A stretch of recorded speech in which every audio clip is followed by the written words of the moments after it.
নজর রাখবো অন্যান্য খবরে। রাজ্যের কোষাগার এবং পাশাপাশি রাজ্যের আগর চাষীদের স্বনির্ভর করার লক্ষ্যে এবং কোষাগারের কর বৃদ্ধির করার লক্ষ্যে বহু প্রত্যাশিত কদমতলার আন্তর্জাতিক আগর হাট এবং অফিসের শিলান্যাস হলো বৃহস্পতিবার। মন্ত্রী টিঙ্কু রায়ের হাত ধরে এই শিলান্যাস হয়েছে এবং দীর্ঘ প্রতীক্ষার অবসান ঘটিয়ে বহুদিনের স্বপ্ন পূরণের আরো এক ধাপের সূচনা হয়ে গেল এই দিন।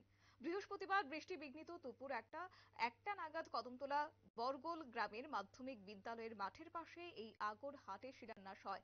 মন্ত্রী টিঙ্কু রায় ছাড়াও এই শিলান্যাস অনুষ্ঠানে উপস্থিত ছিলেন রাজ্য বন দপ্তরের সেক্রেটারি ডক্টর AK কনফাট এবং ডিরেক্টর PL আগরওয়াল, উত্তর ত্রিপুরার জেলা শাসক দেবপ্রিয় বর্ধন, জেলা পুলিশ সুপার ভানুপত্র চক্রবর্তী এবং অনুষ্ঠানের সভাপতি তথা উত্তর জেলার পরিষদের সভাধিপতি ভবতোষ দাস, কদমতলা পঞ্চায়েত সমিতির চেয়ারম্যান সুব্রত দেব সহ আরো অনেকেই। এবং এদিন বক্তব্য রেখেছেন মন্ত্রী টিঙ্কু রায়। তবে কি বলছেন শুনবো। সব থেকে বড় কথা হলো যে আমরা উত্তর পূর্বাঞ্চলে ছোট্ট রাজ্য ত্রিপুরা, এই ত্রিপুরাতে আমরা হয়তো এখানে যারা গ্রামবাসীরা আছি আমরা সেটা উপলব্ধি করতে পারছি না। সত্যি সত্যি এখানে একটা ইন্টারন্যাশনাল স্ট্যান্ডার্ড আগর মার্কেট হতে যাচ্ছে, এটা হয়তো আজকে আমরা অনুধাবন করতে না পারলেও এটা 5-7 বছরের মাথায় কিন্তু আমরা উপলব্ধি করতে পারবো যে সত্যি এখানে এরকম একটা আন্তর্জাতিক মানের একটা আগর মার্কেট তৈরি হবে। এটা ভারতের প্রথম কোথায় আগরের এরকম অফিসিয়ালি মার্কেট শুভ উদ্বোধনী অনুষ্ঠান হচ্ছে।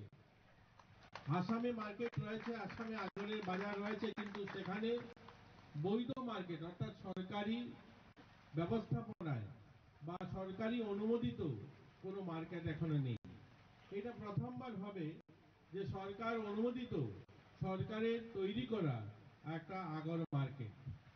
এবং ত্রিপুরা সরকারের এরকম পরিকল্পনা রয়েছে এই আগামী ফাইন্যান্সিয়াল ইয়ারে অনেকগুলো আগরের প্ল্যান্টেশন করা, আগরের যারা কাজ করছেন তাদের স্কিল আপগ্রেড করা বা সেটাকে কোয়ালিটি সার্টিফাই করার ব্যবস্থা করা, প্যাকেজিং এর ব্যবস্থা করা এবং সেগুলোকে বাজারজাত করা, এইরকম পরিকল্পনা রয়েছে। আমরা খুব অল্প সময়ের মধ্যে আমরা এই 4-5 বছরের উপলব্ধি যদি দেখি আগরের, আমরা একটা সময় এখানে আগর ব্যবসায়ী যারা আছেন, আমি প্রথম 2018-19 সালে যখন তাদের সঙ্গে কথা বলতাম এবং বলতাম আমরা আগরের বৈধতা দিতে চাই, আমরা আগর পলিসি আনতে চাই, আমরা আগরের লাইসেন্স দিতে চাই, এটা মনে হয়েছিল অকল্পনীয়। মানে এখানে ভাবা যারা। আপনারা শুনলেন মন্ত্রী টিঙ্কু রায়ের বক্তব্য। এক্ষেত্রে ত্রিপুরায় এই প্রথমবারের মতো এই অফিসের শিলান্যাস হয়েছে, যেহেতু মন্ত্রী টিঙ্কু রায় আজ উদ্বোধন করেছেন, পাশাপাশি আজ অনেকে উপস্থিত ছিলেন। তবে এদিন বক্তব্য রাখতে গিয়ে ত্রিপুরায় এই প্রথমবার আগর অফিস তথা হাটের কাজ শুরু হবে ইতিমধ্যে এবং এরপর শীঘ্রই জেলার আগর ব্যবসায়ীদের জন্য চালু করা হবে এই বাজার, এমনটাও কিন্তু জানিয়েছেন মন্ত্রী টিঙ্কু রায়। নিয়ে নিচ্ছে ছোট্ট একটি বিজ্ঞাপন বিরতির, সঙ্গে থাকুন।